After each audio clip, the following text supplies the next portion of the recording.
ഒരാൾക്ക് പോലും ചേച്ചിയോട് നന്ദിയില്ല. എല്ലായിടത്തും ചേച്ചിക്ക് അപമാനം മാത്രമേ ഉള്ളൂ.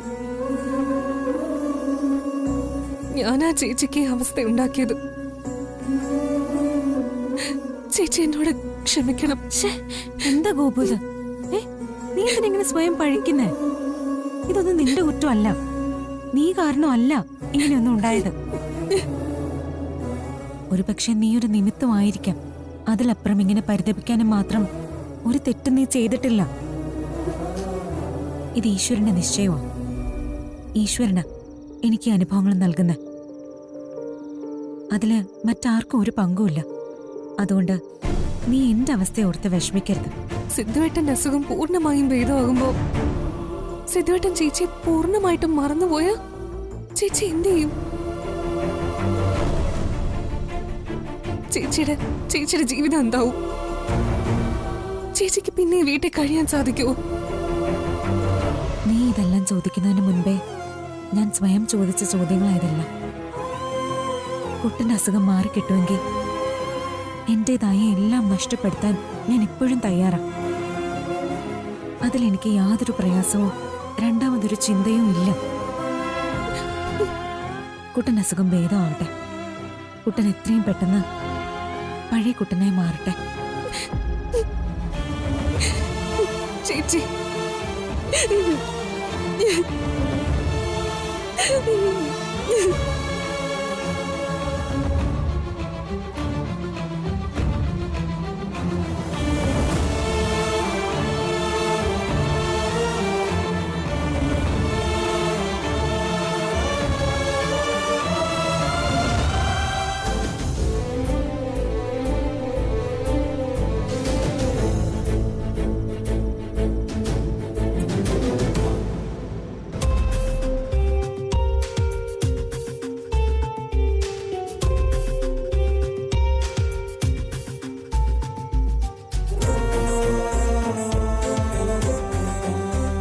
അഭിയേട്ടാ,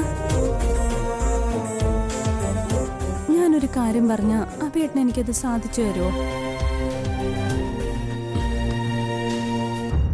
നിനക്ക് എന്താ വേണ്ടത്? അത് ഞാൻ പറഞ്ഞ എനിക്കത് സാധിച്ചു തരുമോ? ആദ്യം അത് പറ. നീ കാര്യം എന്താന്ന് പറ. അതറിഞ്ഞിട്ട് നമുക്ക് തീരുമാനിക്കാം. ഞാനത് പറഞ്ഞ അഭിയേട്ടന് എനിക്കത് സാധിച്ചു തരണം. സാധിച്ചു തന്നേ മതിയാവും. സംഗതി എന്താണെന്ന് അറിയാതെ ഞാൻ എങ്ങനെ അഭിപ്രായം പറയും? നീ കാടുമേടും കയറാതെ വിഷയത്തിലേക്ക് വാ. അത് വേറൊന്നുമല്ല, നാളെ അഭിയേട്ടൻ ഓഫീസിലേക്ക് പോകുമ്പോ എന്നെയും കൂടെ കൊണ്ടുപോകണം. ഞാനും വരും ഓഫീസിലേക്ക്. അല്ല അഞ്ജു, അതെന്താ അഭിയേട്ടനൊരു അമ്പരപ്പ്? അഭിയേട്ടൻ എന്നെ കുറിച്ച് എന്താ കരുതിയിരിക്കുന്നത്? വെറുതെ ഒന്നും അല്ല ഓഫീസിലേക്ക് വരണമെന്ന് ഞാൻ പറഞ്ഞ. ഞാനേ MBA ബിസിനസ് മാനേജ്മെന്റ് എനിക്കും അറിയാം. അഭിയേട്ടനെ അറിയാഞ്ഞിട്ടാ ദേവികേച്ചിയെക്കാളും ബിസിനസ് ഐഡിയകള് എന്റെ ഈ തലയ്ക്കകത്തുണ്ട്. അല്ല അതൊക്കെ ശരിയായിരിക്കാം. എന്നാലും എന്തെന്നാലും അഭിയേട്ടൻ എന്താ ഒരു താല്പര്യ കുറവ് പോലെ? ഞാൻ പറഞ്ഞൊന്നും അഭിയേട്ടന് വിശ്വാസമായില്ലേ? എന്റെ കയ്യിലേ MBAയുടെ സർട്ടിഫിക്കറ്റ് ഉണ്ട്. ഞാൻ വേണമെങ്കിൽ അതെടുത്ത് കാണിച്ചു തരാം. അയ്യോ, എന്റെ പൊന്നിനെ എനിക്ക് വിശ്വാസമല്ലേ. എനിക്ക് സർട്ടിഫിക്കറ്റ് ഒന്നും കാണണ്ട. അപ്പോ നാളെ മുതൽ എന്നെ ഓഫീസിലേക്ക് കൊണ്ടുപോവോ? അവിടുത്തെ ഉത്തരവാദിത്തങ്ങളൊക്കെ എന്നെയും കൂടെ ഏൽപ്പിക്കോ? പ്ലീസ് അഭിയേട്ടാ, ഇതെന്റെ വലിയൊരു ആഗ്രഹം. അഭിയേട്ടൻ എന്റെ ഈ ആഗ്രഹം ഒന്ന് സാധിച്ചു തരണം. അതെ, ഇന്നലെ വരെ അഞ്ജുമോള് എന്നോട് ഈ ആഗ്രഹം ഒന്നും പറഞ്ഞിട്ടില്ലല്ലോ. ഇപ്പോ പെട്ടെന്ന് എവിടുന്ന് പൊട്ടിമുളച്ചു? ചേച്ചിയോട് മത്സരിക്കാനല്ലേ മോൾ ഇങ്ങനൊരു ആഗ്രഹമായിട്ട് വന്നത്? അയ്യോ, അങ്ങനെയൊന്നുമല്ല. അഭിയേട്ടൻ വെറുതെ എഴുതാപ്പുറമൊന്നും വായിക്കണ്ട. ഞാൻ എന്തിനാ ചേച്ചിയോട് മത്സരിക്കുന്നത്? നമ്മുടെ കമ്പനിയുടെ ഉത്തരവാദിത്തങ്ങൾ നോക്കി നടത്തണമെന്ന് എനിക്കും ആഗ്രഹം തോന്നിക്കൂടെ? ആഗ്രഹമൊക്കെ തോന്നിക്കോട്ടെ. പക്ഷേ അഞ്ജുമോളുടെ ഈ ആഗ്രഹം മോള് തൽക്കാലം മനസ്സിൽ തന്നെ വെച്ചാ മതി. അല്ല അഭിയേട്ടാ, ഇപ്പൊ ബിസിനസിന്റെ ഭാരിച്ച ഉത്തരവാദിത്തങ്ങളൊന്നും അഞ്ജുമോൾ ഏറ്റെടുക്കണ്ട. ഈ വീട്ടിലെ കാര്യങ്ങള് നല്ല ഭംഗിയായിട്ട് നോക്കി നടത്തിയാ മതി. സമയാവട്ടെ.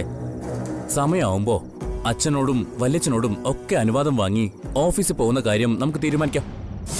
എന്താ അതുപോരെ?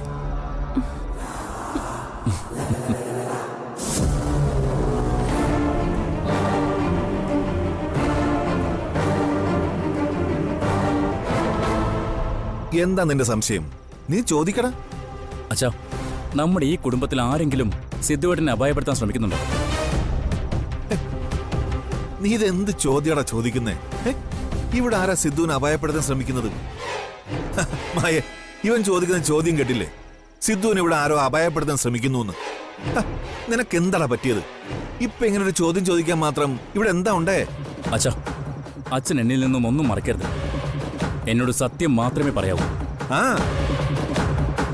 അച്ഛൻ ഏതെങ്കിലും വിധത്തിൽ സിദ്ധുവേട്ടനെ അപായപ്പെടുത്താൻ ശ്രമിക്കുന്നുണ്ടോ? എടാ, നീ നീ എന്താ എന്നോട് ചോദിച്ചേ? എടാ, എന്താ ചോദിച്ചേന്ന്? നീ എന്നെ ക്രിമിനലാക്കാൻ നോക്കുവാണോ?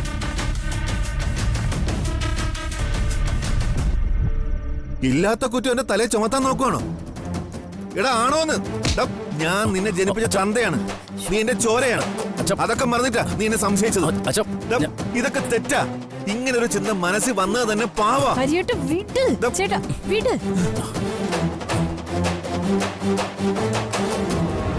എടാ, സിദ്ധു എന്റെ ആരാ? എടാ, എന്റെ ചേട്ടന്റെ മോനാവൻ, എന്റെ കൂടപ്പിറപ്പിന്റെ മോൻ.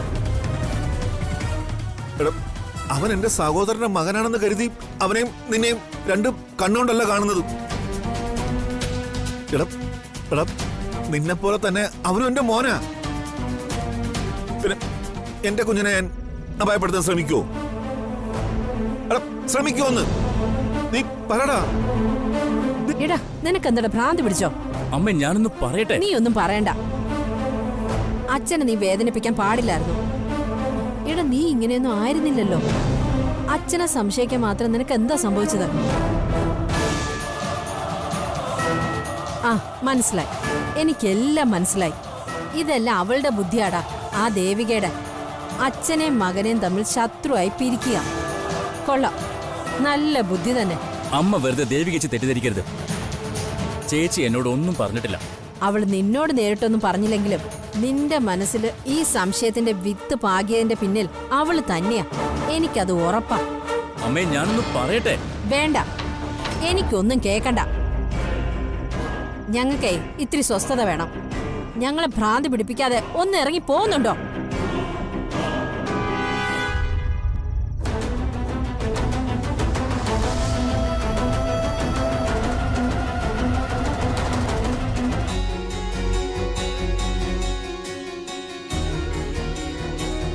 അമ്മേ, എന്താ മോളെ? എനിക്കൊരു കാര്യം അറിയാനുണ്ടായിരുന്നു. മോള് ചോദിക്കേ, മോൾക്ക് എന്താ അറിയേണ്ടത്? കുട്ടന് ഓർമ്മ തിരികെ കിട്ടാൻ വേണ്ടി പല ശ്രമങ്ങളും ഞാൻ നടത്തുന്നുണ്ട്. അതിന്റെ ഭാഗമായി കുട്ടൻ ഓഫീസിലല്ലാതെ ഏറ്റവും കൂടുതൽ സമയം ചെലവഴിക്കാൻ ഇഷ്ടപ്പെട്ടിരുന്ന സ്ഥലങ്ങളിലേക്ക് കുട്ടനെ വീണ്ടും കൂട്ടിക്കൊണ്ടുപോയാലോ എന്ന് ഞാൻ ആലോചിക്കുന്നുണ്ട്. അത്തരം സ്ഥലങ്ങളിൽ എത്തുമ്പോൾ കുട്ടന് നഷ്ടപ്പെട്ട ഓർമ്മകൾ കുറേശ്ശെ തിരികെ കിട്ടാൻ സാധ്യതയുണ്ട്. ആ അന്തരീക്ഷത്തിലെത്തുമ്പോ കുട്ടൻ പണ്ടവിടെ ചെലവഴിച്ച നിമിഷങ്ങളും ആ പഴയ അനുഭവങ്ങളും ഒക്കെ കുട്ടന്റെ മനസ്സിലേക്ക് കടന്നു വരുമെന്നാ എനിക്ക് തോന്നുന്നത്. ഇത് നല്ലൊരു ആശയ. ദേവിക പറഞ്ഞതുപോലെ കുട്ടൻ ഇഷ്ടപ്പെട്ടിരുന്ന സ്ഥലങ്ങളിലേക്ക് അവനെ ഇടയ്ക്കിടയ്ക്ക് കൂട്ടിക്കൊണ്ടു പോകുന്നത് നല്ലത് തന്നെയാ. ഓഫീസ് കഴിഞ്ഞാൽ സിദ്ധുവിനെ ഏറ്റവും ഇഷ്ടപ്പെടുന്നത് നമ്മുടെ എസ്റ്റേറ്റാണ്. ഏകാന്തത വേണമെന്ന് തോന്നുമ്പോൾ അവൻ ഒറ്റയ്ക്ക് ആ എസ്റ്റേറ്റിൽ പോയിരിക്കും. അത്രയ്ക്ക് അവൻ പ്രകൃതിയെ സ്നേഹിക്കുന്നുണ്ട്. ഹെവൻ എന്നാണ് അവൻ ആ എസ്റ്റേറ്റിനെ വിശേഷിപ്പിക്കുന്നത്. അങ്ങനെയാണെങ്കിൽ ഞാൻ നാളെ തന്നെ കുട്ടനെ ആ എസ്റ്റേറ്റിലേക്ക് കൊണ്ടുപോയിക്കോട്ടെ. ചോദിക്കാൻ എന്താ ഉള്ളത്? നാളെ തന്നെ രണ്ടാളും എസ്റ്റേറ്റിലേക്ക് പൊയ്ക്കോളൂ. ഞങ്ങൾക്കതിൽ യാതൊരു ഒബ്ജക്ഷനും ഇല്ല, അല്ലേ ജാനകി? ദേവിക കുട്ടനെയും കൂട്ടി സന്തോഷത്തോടെ എസ്റ്റേറ്റിലേക്ക് പോയിക്കോളൂ. രണ്ടുപേർക്കും അതൊരു നല്ല അനുഭവമായിരിക്കും. ഒപ്പം ദേവികയ്ക്ക് അവിടുത്തെ കാര്യങ്ങൾ പഠിക്കുകയും ചെയ്യാം. എന്നാ ഞാൻ കുട്ടനെയും കൊണ്ട് നാളെ രാവിലെ തന്നെ അങ്ങോട്ടേക്ക് പോയിക്കോളാം. ആയിക്കോട്ടെ.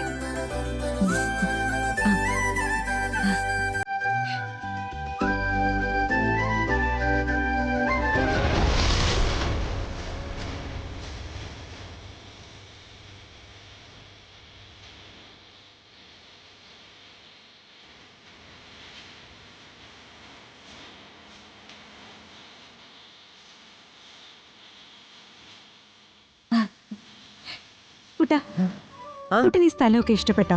ആ ഇഷ്ടപ്പെട്ടു. ആ കൊറേ ഇഷ്ടപ്പെട്ടു. സന്തോഷായോ? ഒത്തിരി സന്തോഷായി. പക്ഷെ ഈ സ്ഥലം ഇഷ്ടപ്പെട്ടുകൊണ്ട് മാത്രല്ലേ സന്തോഷായേ, പിന്നെ മലക എന്റെ ഒപ്പം ഉണ്ടല്ലോ, അതെനിക്ക് കൂടുതൽ സന്തോഷായ.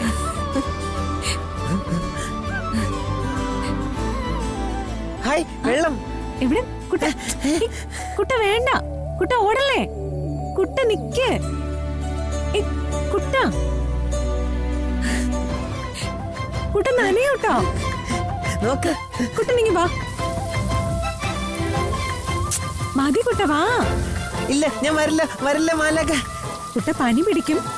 ഇല്ല പനിയൊന്നും വരില്ല മാലക, വാ. പനി പിടിക്കുമെന്ന് പറഞ്ഞില്ലേ, ഇനി വന്നേ. എന്ത് രസാന്നറിയോ, വാ. ഞാൻ വരുന്നില്ല, കുട്ട ഇങ്ങോട്ട് വന്നേ. ഇല്ല നല്ല രസ, വാ. ഞാൻ വരുന്നില്ല, കുട്ട ഇങ്ങ് വാ. വന്നേ. ഇല്ല ഞാൻ വന്നില്ല. കുട്ട മതി കുട്ട, ഇങ്ങോട്ട് വന്നേ. വേഗം വന്നേ. വാ ഇങ്ങോട്ട്. വേണ്ട വേണ്ട ഞാനില്ല. വാ. വാ കുട്ട. ഇല്ല വാ ഇങ്ങോട്ട്. എനിക്ക് മതിയായില്ല. വന്നേ ഇങ്ങോട്ട് വാ. ചേട്ടാ ഇവിടെ ഡ്രസ് മാറാൻ പറ്റിയ റൂം വല്ലതും ഉണ്ടോ? അവിടെ ഒരു റൂമുണ്ട്, അങ്ങോട്ടേക്ക് കിട്ടോ? അവിടെയാണോ? ആ അവിടെ തന്നെ. കുട്ട വന്നേ വാ.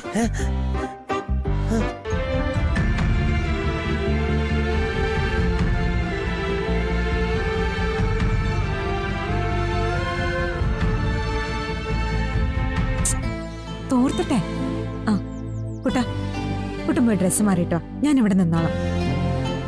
മാലക പേടിയാവുന്നോ? പേടിയൊന്നും വേണ്ട.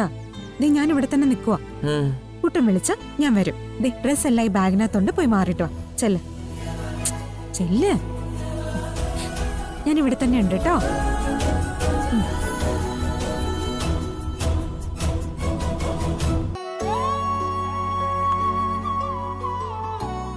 മാലക. ഓ ഞാനിവിടെ ഉണ്ട്. ഡ്രസ് മാറിക്കോ. അയ്യോ അയ്യേ പല്ലി. കുട്ട എന്താ, എന്തിനാ നിലവിളിച്ചേ? പല്ലി. പല്ലിയോ? ആ എവിടെ? ഉള്ളില്. മാലക വാ, ഞാൻ കാണിച്ചു തരാം. ദേ അയ്യോ. കുട്ട ഇവിടെ എവിടെയാ പല്ലി? അയ്യോ ഇവിടെ ഉണ്ടായിരുന്നു. എവിടെ? കുട്ട എവിടെയെങ്കിലും ഇല്ല. ദേ അവിടെ ഉണ്ടായിരുന്നു, അവിടെ. അവിടെയോ? ഇല്ലല്ലോ, കുട്ടന് തോന്നിയതായിരിക്കും.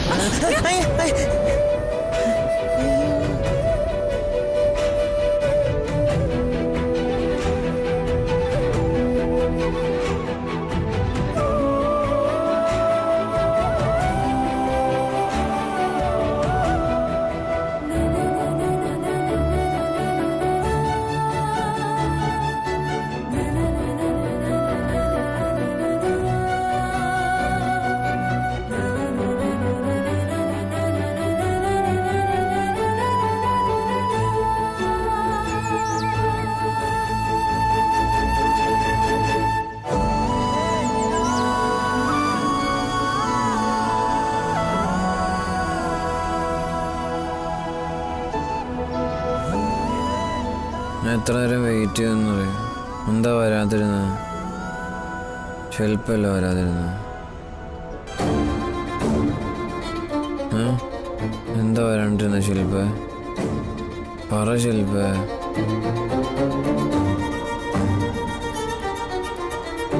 ശില്പ പറ, എവിടെയായിരുന്നു ഇത്ര നേരം? ശില്പ നിനക്കൊന്നും പറയാനില്ലേ?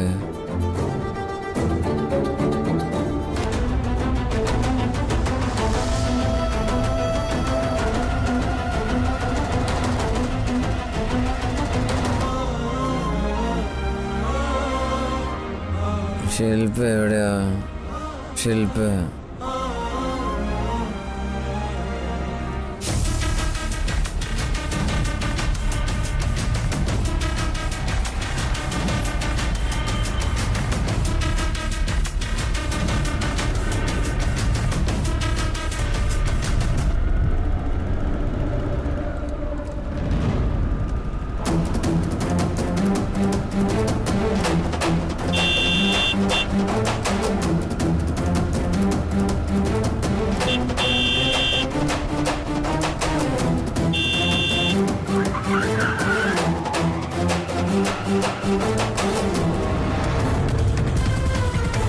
കണ്ടില്ലേ മാഡം, ഇവന്മാരെന്ത് തോന്നിയാസി കാണിക്കുന്നത്.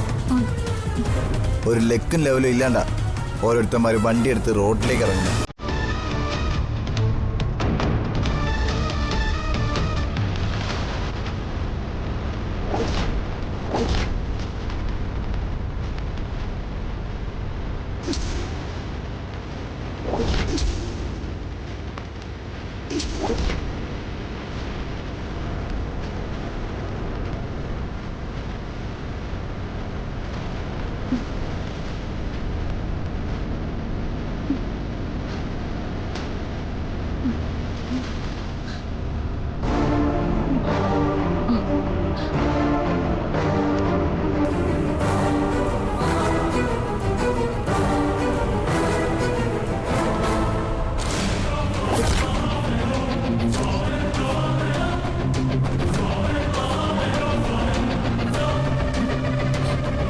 ഋഷി, ഇതാണെന്ന് ഞാൻ പറഞ്ഞ റൗഡികള്.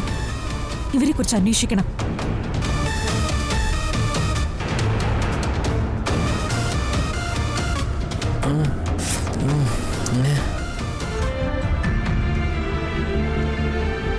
നമ്മളിപ്പോ എവിടെയാ? നമ്മളെവിടെ എത്തി? നന്നായിട്ട് ഉറങ്ങിയില്ലേ കുട്ടൻ? ഉറങ്ങി, നന്നായിട്ട് ഉറങ്ങി. കുട്ടൻ ഉറക്കത്തിനിടയിൽ എന്തൊക്കെയാ പറഞ്ഞേ? ഞാൻ എന്ത് പറഞ്ഞു? എന്തൊക്കെയോ പറഞ്ഞു.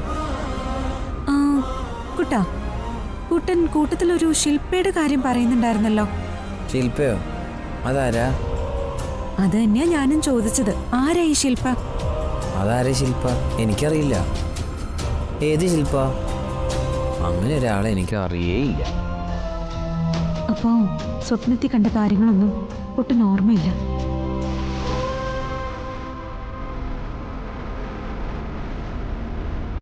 ഉറക്കം വരുന്നുണ്ടോ? ഉറക്കം വരുന്നെങ്കിൽ കിടന്നോ.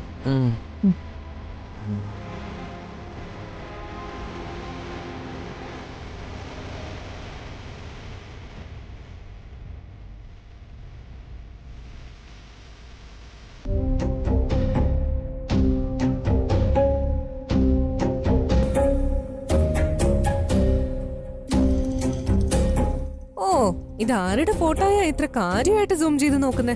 ഓ, നിനക്കിപ്പോ സംശയം തുടങ്ങിയോ?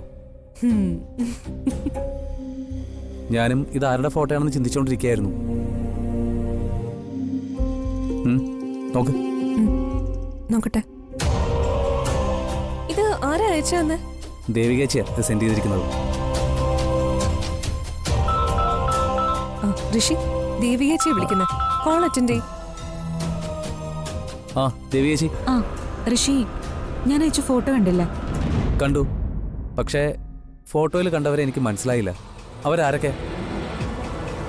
അല്ല, എന്തിനാ ഈ ഫോട്ടോ എനിക്ക് അയച്ചു തന്നത്? ഞാൻ പറയാം ഋഷി.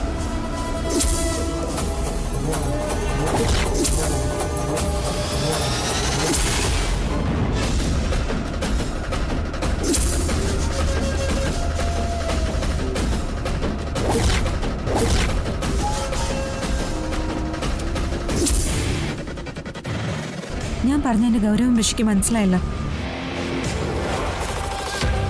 ഉടനെ തന്നെ പോലീസ് സ്റ്റേഷനിലേക്ക് പോയി ഞാൻ അയച്ച ഫോട്ടോസ് പോലീസുകാരെ കാണിച്ച് കുട്ടന്റെ ആക്സിഡന്റിന്റെ കാര്യങ്ങൾ അവരെ ഓർമ്മിപ്പിക്കണം. ഇമ്മീഡിയറ്റ്ലി അത് ചെയ്യണം. ഏട്ടന് ഇത്രയൊക്കെ പ്രശ്നങ്ങൾ ഉണ്ടായിരുന്നു എന്ന് ഞാൻ അറിഞ്ഞില്ല.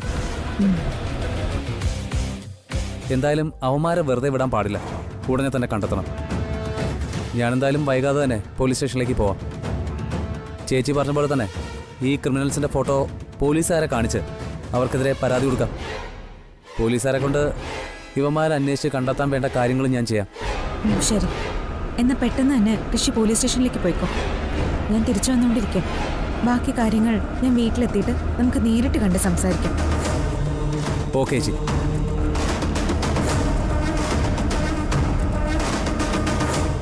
എന്താ ഋഷിയേട്ടാ, എന്താ പ്രശ്നം? പോലീസിൽ കംപ്ലൈന്റ് കൊടുക്കുന്ന കാര്യമൊക്കെ കേട്ടല്ലോ. ഋഷി, ചേച്ചി എന്താ പറഞ്ഞേ? അത് ചേച്ചി പറഞ്ഞത്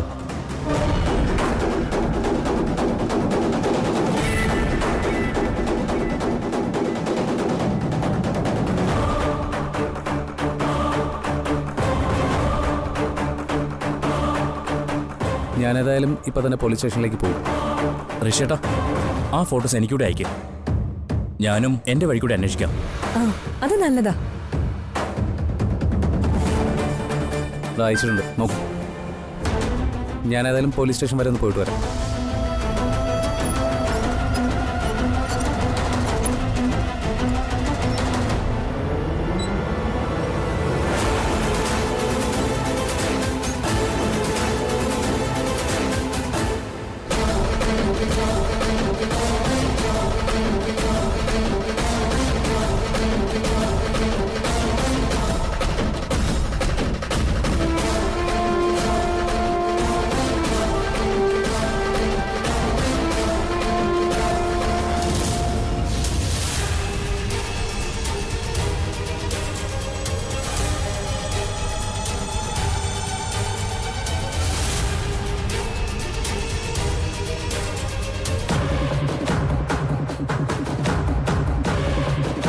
അച്ഛൻ ഈ ക്രിമിനൽസുമായി ബന്ധം കാണുമോ?